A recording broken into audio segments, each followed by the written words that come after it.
Halo Sobat Iklim, jumpa lagi di Pesan Iklim dari Dubai. Topik kita hari ini adalah aksi iklim kaum muda tidak berhenti di net zero emissions. Our topic today is Youth Climate Actions Go Beyond Net Zero Emissions. Kali ini kita menampilkan speakers lintas generasi. So in this episode, we have Gen Z as our special guest today.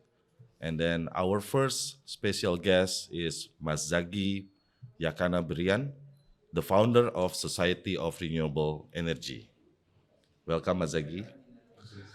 We recognize Mas Zagi as being awarded as Eco Business Youth Alliance 2022 for the category of Young Leader under 30 years. Very impressive, Mas. I understand that there are 10 youths in the Asia Pacific, and you're the only one focusing on the energy sector. Thank you for having spoken at the Indonesia Pavilion last week at the session of Youth and Renewable Energy, Our Hope, Our Actions. Excellent session, Mas. And then our next special guest, we have Joyce Mendes, United Nations Youth Climate Advisor. Welcome, Joyce. Thank you. Thank you, Joyce, for visiting the Indonesia Pavilion and joining our sessions. So, Joyce, for the first thing here, could you please introduce yourself to us? Ba Aisha Pa, Sherera Haye Joyce. Hello, everybody. This is Joyce, and I greet you in my native language, Guarani, from South America. I am a catalyst of action. I work mainly in the water, food, and energy nexus, empowering youth, especially in transboundary areas like the one I grew up, which is the border of Brazil, Paraguay, and Argentina. And nowadays, I'm serving as one of the UN's Secretary General's Climate Youth Advisor. And the topic as specialty is migration, adaptation, and energy transition. Just one word, wow. Thank you, Joyce. And then as I mentioned before, that our talk today in this episode is presenting across generation speakers. So here with us, we have the Director General of Sustainable Forest Management, Dr. Agus Justianto. Welcome, Pak Agus. As the Chairman of Indonesia Pavilion at the COP28 in Dubai. Terima kasih, Pak Agus, for joining us today. And then me, myself, different with the others, I'm from Generation X.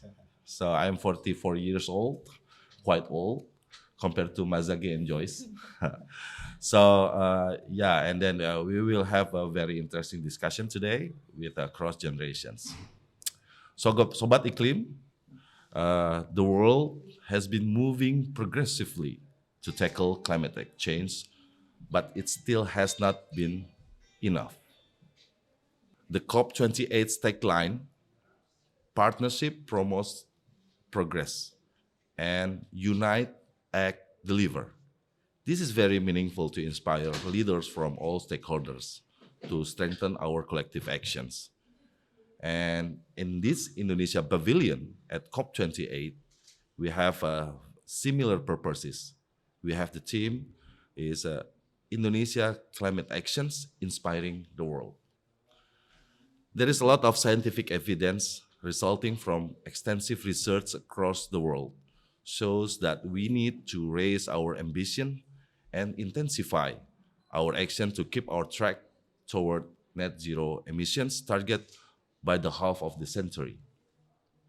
The youth or the young generation will be the most affected in this climate situation if we don't act properly and act immediately. Therefore, they must be immediately involved in end-to-end processes related to climate mitigations and climate adaptation actions. Okay, guys, now let me begin this talk by delivering some questions to my new friend here, Joyce. So, Joyce, as the United Nations Youth Climate Advisor, could you please share to us here what is your role during this COP28?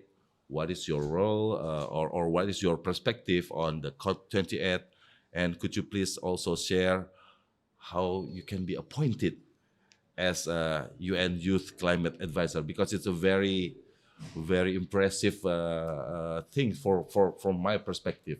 So Joyce, please share with us. Thank you so much. But yeah, I actually doing this COP. There is several roles as well, like that. I wear several hats. So first of all, from the perspective of youth, let's start with that one.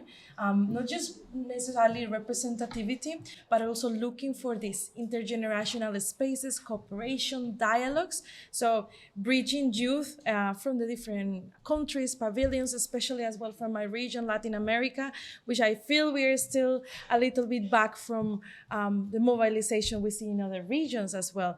And in the other hand, we also have more kind of this diplomatic perspective as well, which is like the meetings with the Secretary General, with this team, with the UN system, in order to provide specific recommendations on COP28, on the perspectives. One thing I can tell you that we proposed was, for example, to track specifically in every country how every country is doing, for example, in the NDCs, because we know we have a general perspective of that we are, especially not necessarily in the track, and we know what is the percentage of chance we have to keep the 1.5, right? But we want to know specifically per country. So this is one out of many others that I will comment later on. So this is another point. And the third, I think as well point, it is about connecting with other sectors like private sector, even as well like local governments, and have talks with governments as well, and to see, okay, how we foster the processes of youth engagement, green jobs transition, but also how we connect what UN is saying, what the demands of youth, and at the same time trying to talk as well with private sector. So that is a little bit of kind of my action. The days have looked very different. The first week it was a lot, meeting people, the Secretary General, the team, demanding pretty much what we're gonna be doing. And then that next days, couple of days is negotiations basically, and having this kind of engagement. So this is the first part of the question. Well, the second part, maybe how I was appointed or how you can also get to this role.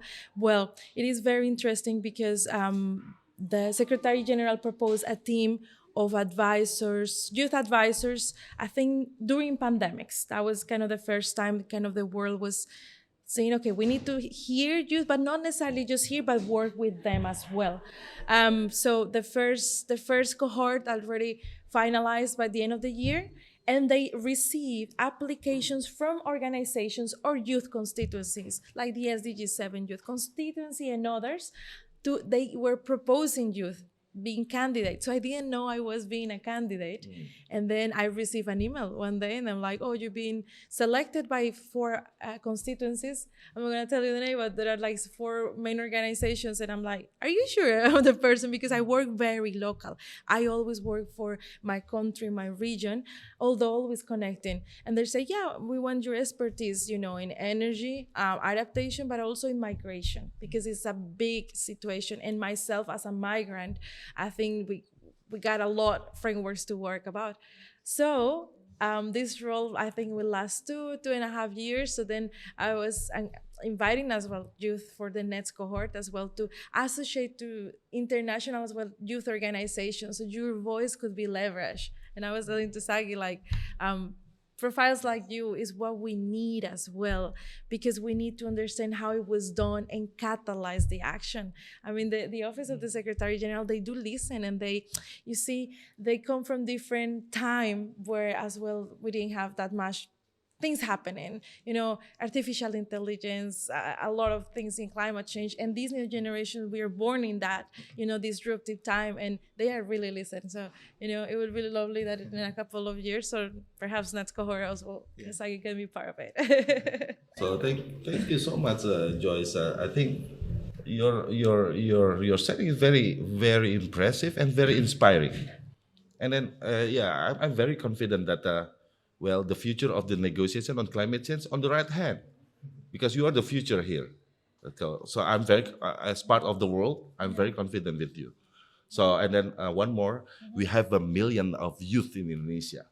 and yes, million. We have we just bring our one of our example here, Mazagi. So please keep your connection with us, with Mazagi, and then you can continue your inspiring experiences story with all youth in Indonesia. Yeah, and I also was thinking, you see my region, and I was analyzing Sagi's work also is inspiring people, and then I see, wow, that's very similar to my reality as well. How we can also change good practices, because this is the point. It's not that we have enough time to create everything from scratch now. The next 5 years are very critical. So then I said, like I'm very eager to visit Indonesia, but also to bring you to my region. In 2 years, we have the COP in Brazil, Oh, in the yeah. Amazon. And it's a very challenge because we have electricity, water, sanitation, challenges. course. But we also, 2 days ago, we created the coalition of just energy transition with Amazonian youth. So we want the youth from Brazil, Peru, that the countries that share the Amazon to share good practices, because we have been working in electrifying the region, and it's very challenging. Of course. Yeah, Thank you, Joyce. welcome. So now I would like to move to Bro Zagi. So Mas Bro. So as I already mentioned before, your experience is also very impressive. So Mas Zagi, as the youth leader behind your organization, the Society of Renewable Energy, my first question is, how do you engage the youth to be involved in climate actions, particularly on the energy sectors?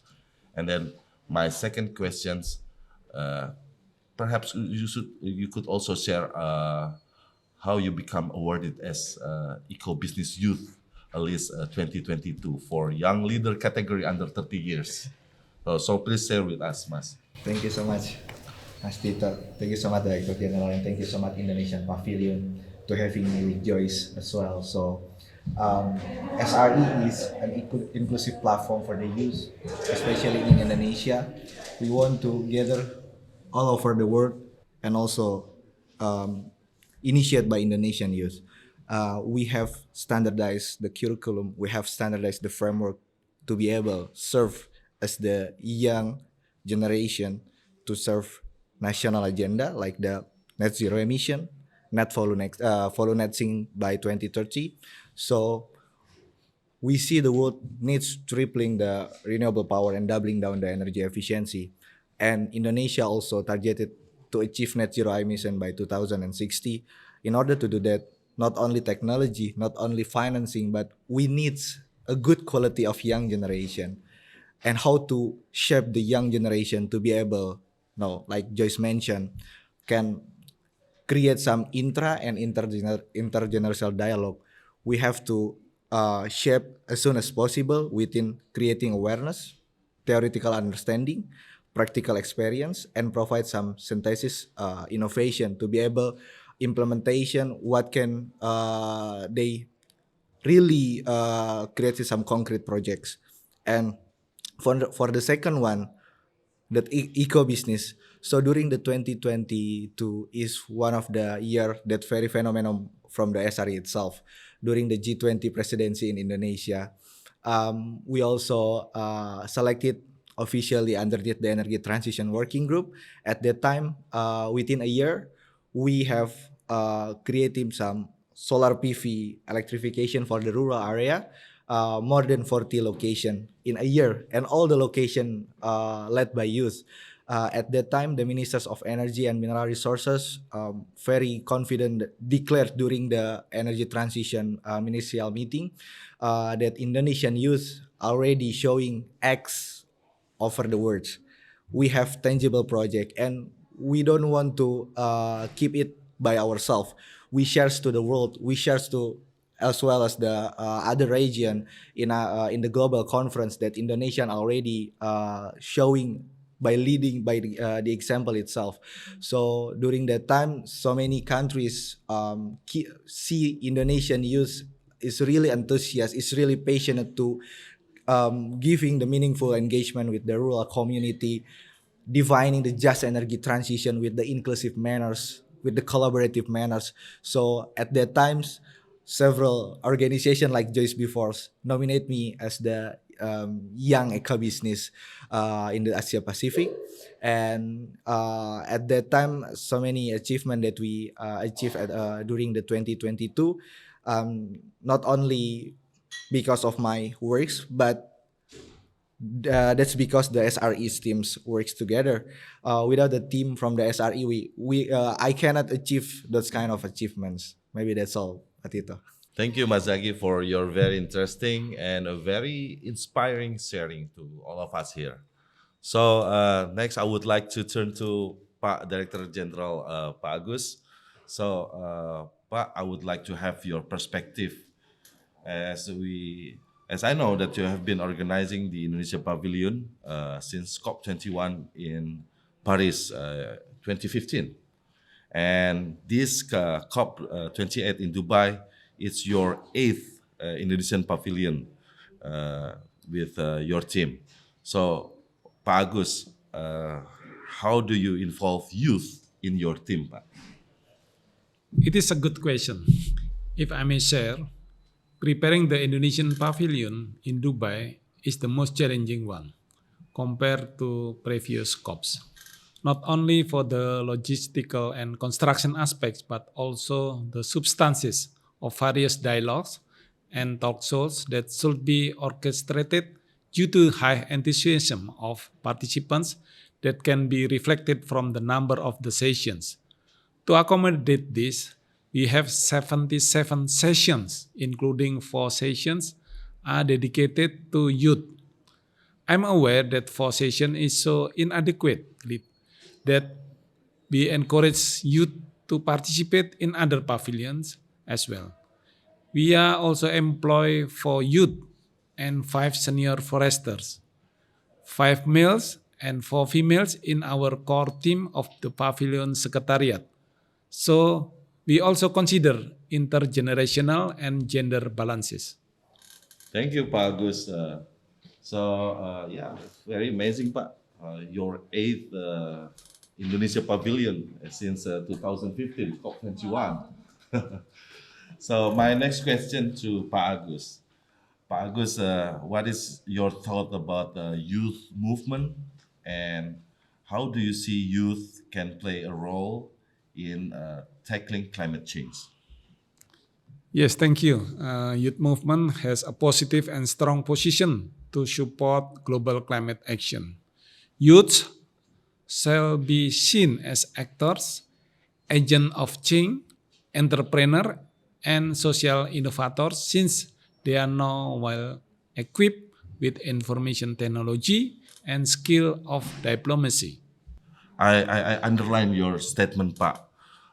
Agent of change, entrepreneurs, and social innovators. As we have here, Pak, we have Mazagi and also Joyce. So we have. I think we have the same opinions, but we have the same perspective that youth is very important for us, particularly for tackling the climate change. Now I would like to turn again to Joyce and Zagi. So first to Joyce and then Zagi with the same questions. What are your dreams about intergenerational collaboration and multi-institutional parties? Wow. Please, Joyce. I know it's a bit hard questions, but I believe I'm confident with your answer. Yeah, no problem. Yeah. So I think youth, again, I think we are like catalysts of transformation, of action. We make, we faster up, but also we innovate in a very creative way. However, experience, we also need this dialogue of experience and to understand that climate justice perhaps is not the first, fight, but we have human rights perspective, we have other different fights and accomplishments that they can really serve as well as a foundation for climate justice. So I think dialogue cooperation is fundamental, and my dreams in how to. So I think that first of all, I see, and this is something I've been listening from youth from all around the world during this COP, and is, access, training, and access, especially, green jobs, the transition, because we can tackle poverty, we can tackle unemployment, but we can also build the new transition. We're talking, Saki said, tripling the amount, of renewables, doubling energy efficiency. That's not going to be done overnight. You need technical capabilities. You also need to believe in youth and give them a chance. But at the same time, I also see from other perspectives, it's very important as well to learn from the youth, and maybe not just to, oh, we have a youth representative, like a checklist, but most like, you're here, we're listening to you. And something also that I've been discussing with Secretary General is how perhaps we can foster those relationships with youth and also people with experience. And it will be that we need to understand until, respect, and there is a thin line on, youth inclusion, but also how to maybe don't fall into tokenism, right? Oh, we have the youth, but bring youth like SAG, youth that are giving example as well, and that can inspire the others, and not necessarily just an image. So I think, respect, good to learn to listen, but also cooperation, and again, intergenerational and intergenerational. Thank you, Joyce. Bro Zagi, please. Thank you. So my dreams already happened during the COP28, as well as the Indonesian creating some soft diplomacy within the 77 session that Director General mentioned. One of the session is showing the leading by the example. So SRE and also Desa Bumi signing the partnership to be able creating some concrete action, electrifying the rural area, because Indonesia, there is 197 villages have not electrified yet, and 4,000 villages have not reliable electricity. So underneath the partnership, we want to gather the youth across the nation to be able solve the energy access and giving the definition by leading by example just energy transition. And also for the intergenerational collaboration, so many leaders in here, the Director General, the ministers, goes hand in hand, and involve the youth across the platform, and also end-to-end solution from the planning to the implementation process. That's really my dreams that I hope beyond the COP, not only during the COP, but in every single day during the country itself. So yeah, I hope this podcast will inspire all the nations, and also the parties to be able to create some soft diplomacy within an innovative way, like a podcast, seminars during the COP, and etc. Maybe that's all. Thank you, Mazagi. I'm always admired by the youth sharing, youth information, youth perspective. But don't forget, time flies so fast. Yes. Perhaps in the few years you are not young anymore. Both of us still feel young, but not young anymore. Okay, thank you, Joyce and Mazagi. So Batiklim, before I conclude our talk, once again, I would like to turn again to Pak Director General Agus. Pak Agus, what is your message to the young generations beyond COP28? Please, Pak. I see young people are now participating in global climate action using their educational backgrounds, skills, and knowledge for accelerating climate actions.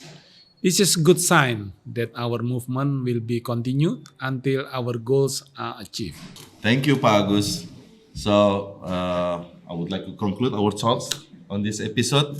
Sobat Iklim, we have learned that intergenerational collaboration provides opportunities to bridge discussions between people with insight into past, present, and future generations.